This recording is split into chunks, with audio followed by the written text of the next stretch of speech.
I'm Toby. I'm here with my dear friend Artanya. I'm a school counselor. And I am an educator.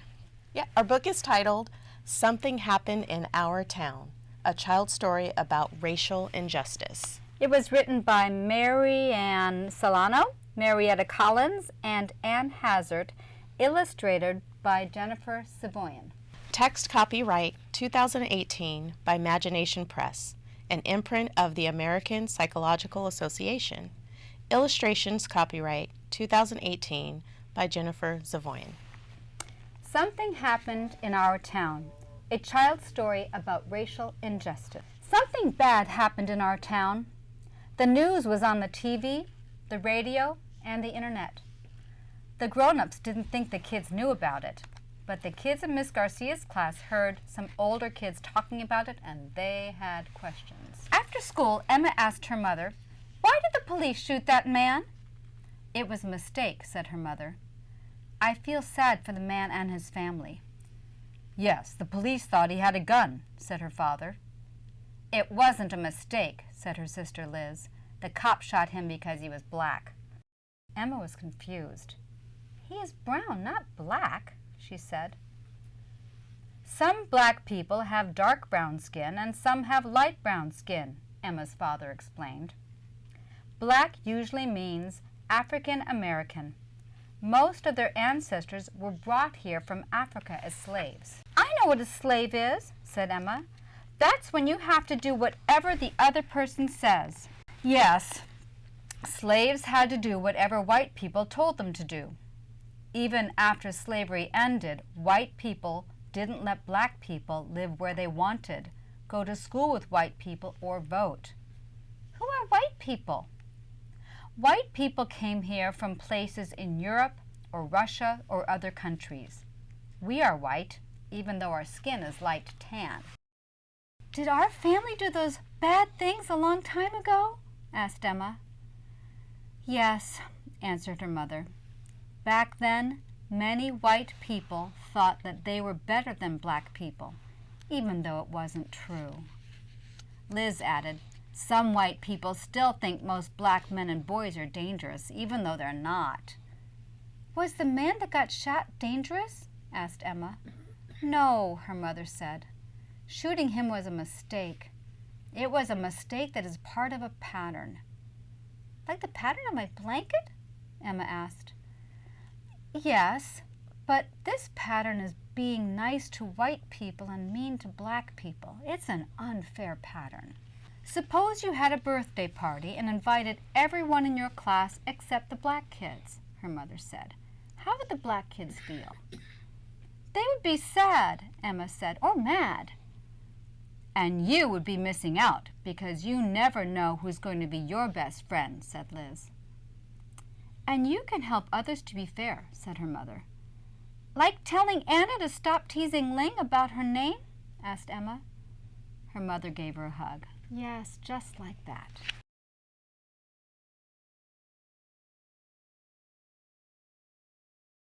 In another house, Josh asked his mother, "Can police go to jail?" "Yes," said his mother. "Why do you ask?" "That white policeman who shot the black man," Josh said. "Will he go to jail?" "What he did was wrong," said his mother. "But he won't go to jail," said his father. "Why not?" asked Josh. "Cops stick up for each other," said Josh's brother Malcolm. "And they don't like black men." Josh was confused. "Why not? Some police are black." "You're right," said his mother. "Uncle James is a police officer, and so is my friend Kenya. There are many cops, black and white, who make good choices," said his father, "but we can't always count on them to do what is right." Malcolm added, "I could get stopped by the police just because I'm black, even if I don't do anything wrong." "Well, that's not fair," Josh said. "What if it was a white man in the car? Would the police have shot him?" "They probably wouldn't have even stopped the car," said his father. "Sometimes white people are treated better than black people," said his mother. "But it's not right. Everybody should be treated fairly. Josh's mother gave him a hug. We're proud of who we are. Harriet Tubman, Martin Luther King Jr., and Nelson Mandela were strong and brave Black leaders. They showed us that we can stand up for our rights and set good examples for others. They were treated unfairly, but helped others to learn to be more fair. Some people haven't learned that yet, said his father angrily. Why are you mad? Asked Josh. I'm mad that we're still treated poorly sometimes, but I can use my anger to make things better, said his father. Black people have a lot of power if we work together to make more change. I have power, Josh said, and I'm smart. His father smiled. You're right. His mother added, and you can change people's hearts by sticking up for someone who is not treated fairly. Like how Malcolm sticks up for me when the kids tease me about my glasses? Josh asked. He tells them to step off. Just like that, his parents said. The next day, a new kid joined Emma and Josh's class. His name was Omad, and he was from a country far away. Omad didn't know where to sit or what to do because it was his first day in school. He talked a little bit, but it was hard to understand him. He said he was learning English. After lunch, the class went outside to play soccer. Daniel and Sophia picked kids to be on their teams. All of the kids were picked to be on a team except Omad. Daniel said Omad probably didn't know how to play because he was new. Sophia said Omad might not be good at soccer. Josh remembered what his mother said about sticking up for people who are treated unfairly. Emma remembered what her mother said about unfair patterns and birthday parties. All of a sudden, Omad wasn't alone. Emma and Josh were leading him to their team. We have enough kids on our team, Daniel said. We don't need him. But Josh was ready. Step off, he said. He's playing. Yeah, said Emma. We don't want to miss out. And just like that, Emma and Josh gained a new friend and started a better pattern in their school. The end. In 2022, this book was challenged because it was believed that it promoted anti-police views and for divisive language. First of all, the pictures are awesome. I love the illustrator. I love how it sensitively addresses a terrible issue that we have got to change in our society. And I really love that it's told from both perspectives. Kids are curious and they need to be told the truth in a sensitive way and hear their questions answered. It's a book that's written in diverse perspectives. You have a white family and you have a black family that may have had very different experiences in dealing with their racial identity. And I appreciate how they took a very sensitive and a very controversial topic and made it relevant and made it I would say easily digestible for kids and their families to be able to have that conversation and discussion.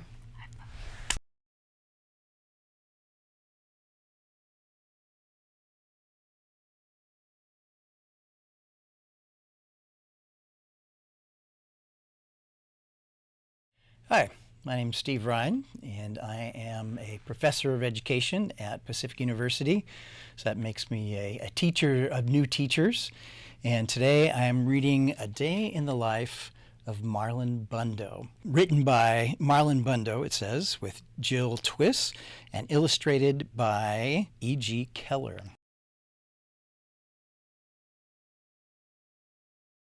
The official title is Last Week Tonight with John Oliver presents A Day in the Life of Marlon Bundo. So here we go. Hello, my name is Marlon Bundo, and I am a bunny. I live with Mom, Grandma, and Grandpa in an old, stuffy house on the grounds of the U.S. Naval Observatory. That's because my grandpa is the vice president, and his name is Mike Pence. But this story isn't going to be about him, because he isn't very fun. This story is about me, because I'm very, very fun. This is the story of my very special day. My very special day started out like every other day. I woke up all alone. Then I ate a fine bunny breakfast all alone. While I watched the news all alone. And you see, sometimes old stuffy houses, they're also lonely. After breakfast, I hopped to the garden to look at the flowers and say, "Hello down there," to the bugs. "Hello, Phil. Hello, Dennis." That is when I saw him.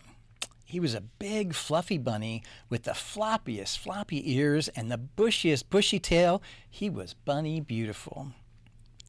I was standing still, but being near him made me feel like my heart was still hopping. "My name is Marlon," I said, "but my family calls me Botus. It's short for Bunny of the United States. It's a long story."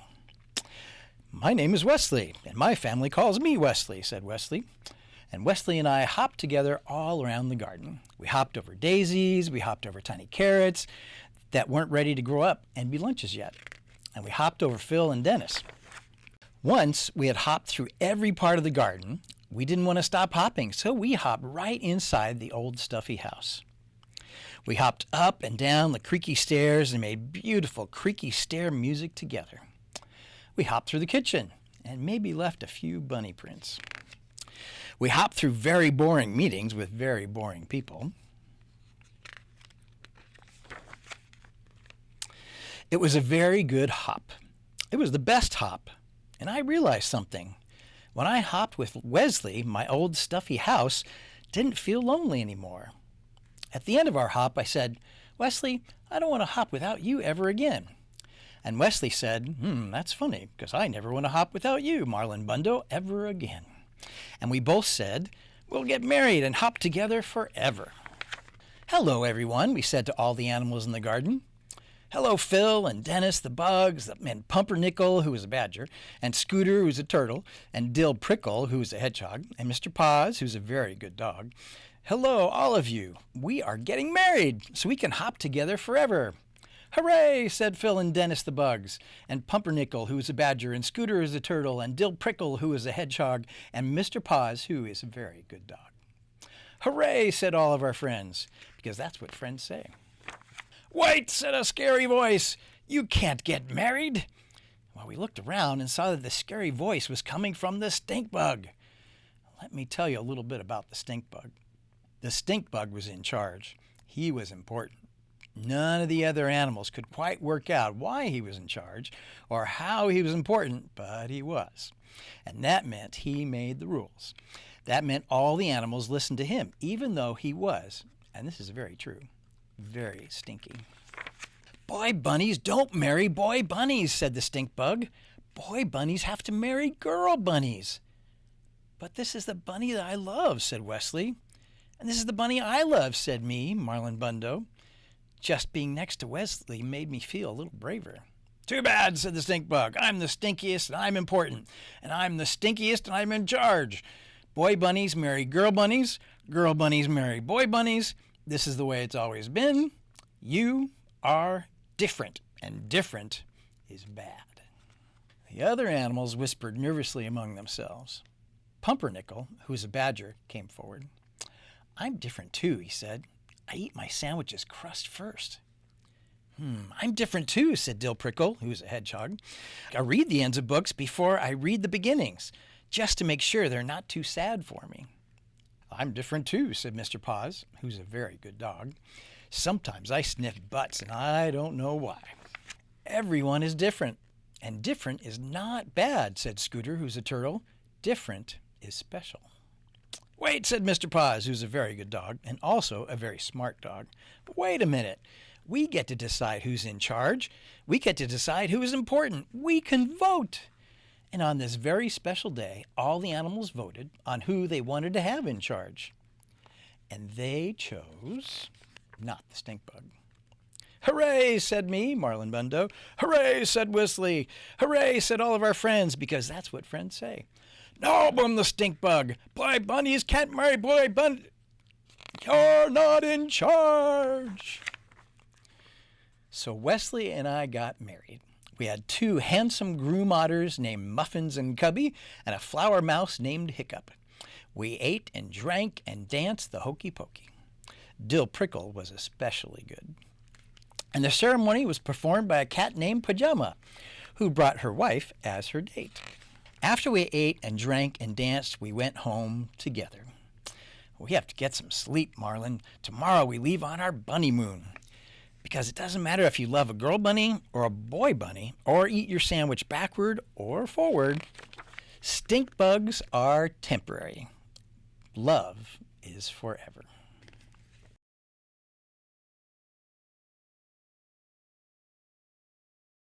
I like this book because one is that all the friends in the end really advocate for Marlon and Wesley and say, hey, this is not okay.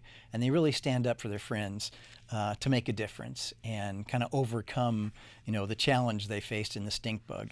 Mike Pence, vice president at the time, wrote a similar book about a day in the life of the vice president, about his bunny. And because of the conservatism of Mike Pence and his being kind of anti-LGBTQ, that John Oliver wanted to kind of respond to that. And so that's also a reason why I like this book. And also it's just a fun book of happiness for two bunnies. A Day in the Life of Marlon Bundo is a masterpiece, a real tour de force of great a castle, by Bubbles the Goldfish. This book was delicious. An anonymous grizzly bear. I know garbage. I've spent my life in garbage, and Marlon Bundo is not garbage. From Waffles the Raccoon. And, every cat. So that's Marlon Bundo.